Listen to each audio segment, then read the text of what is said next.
mieux comprendre la génération Y pour pouvoir développer des outils. Nous, nos salariés sont en grande partie de la génération Y. Je vais juste les mettre là.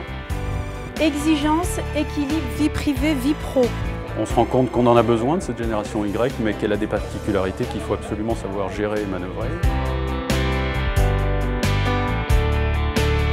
On va aborder un petit peu le pourquoi on parle autant des jeunes aujourd'hui dans la société. Qui sont ces jeunes? Quel est un petit peu leur comportement? Puisqu'on est parfois désarmé face à certaines attitudes et face à certains comportements professionnels. On les appelle un petit peu la génération zapping, ils changent souvent de poste. Alors comment faire pour les retenir et fidéliser ces talents? C'est tout le programme que nous allons voir cette matinée. Alors j'ai vraiment pas l'intention de former, mais simplement d'informer et de vous donner quelques clés de lecture sur cette fameuse génération Y dont on entend si souvent parler. L'idée aussi, c'est peut-être d'éviter de se focaliser sur cette génération Y. On a un certain nombre d'a priori et de stéréotypes, et puis on se rend compte que finalement, de tous âges et de toutes les générations, les jeunes ont toujours été à un moment donné pris à partie. Ce qui va être important aussi d'étudier, c'est justement tous les bouleversements socio-économiques qui ont impacté notre vie aujourd'hui et montrer à quel point effectivement ils ont été importants dans la construction identitaire de ces jeunes. Aujourd'hui, le jeune, il est OK, j'ai besoin d'un job, mais toi, tu as besoin de quelqu'un. Donc, je suis dans une relation d'égal à égal. Donc, du coup, je fais fi d'un certain nombre de choses.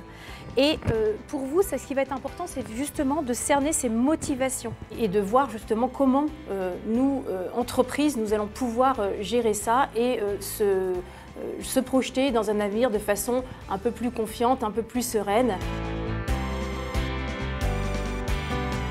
Donner du sens, expliquer le pourquoi des choses, savoir qu'aujourd'hui le statut pour cette jeune génération ne vaut pas un respect automatique, mais que c'est la compétence de leur manager qui va lui conférer ce respect. Donc tous ces éléments-là, effectivement, vont permettre aux entreprises de proposer des axes de progrès pour pouvoir justement retenir tous ces talents.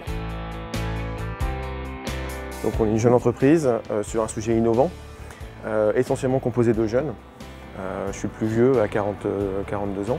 J'apporterai juste plutôt un témoignage en disant qu'effectivement, ils ont un mode de fonctionnement différent. Ça va être un choix après du manager de se dire est-ce que c'est à eux de s'adapter à moi ou est-ce que c'est moi qui m'adapte à eux.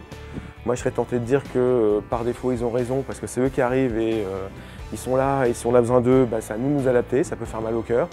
Ils vont plus nous attendre sur la posture, comment on arrive à fonctionner avec eux, comment on arrive à mettre en place un mode de fonctionnement qui leur convient. Mais c'est effectivement le mode de management qui va beaucoup jouer, qui va faire que le manager va pouvoir s'installer, ça va pouvoir être reconnu.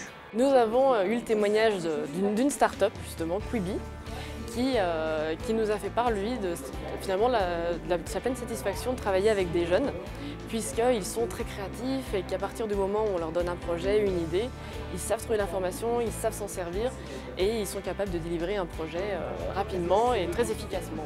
L'environnement est instable, l'environnement est un environnement de compétition permanente. Donc cette génération vit complètement dans cet environnement et s'adapte à cet environnement de manière... moi je suis assez admiratif, je ne suis pas de cette génération-là, mais je suis assez admiratif de l'adaptation et de la façon dont les jeunes se comportent. L'avantage du cluster Elite, c'est que là, autour de nous, il y a suffisamment de jeunes, même chefs d'entreprise génération Y, que je pourrais rencontrer et échanger sur ce qui, eux, les touche, c'est-à-dire cette génération de 20-30 ans.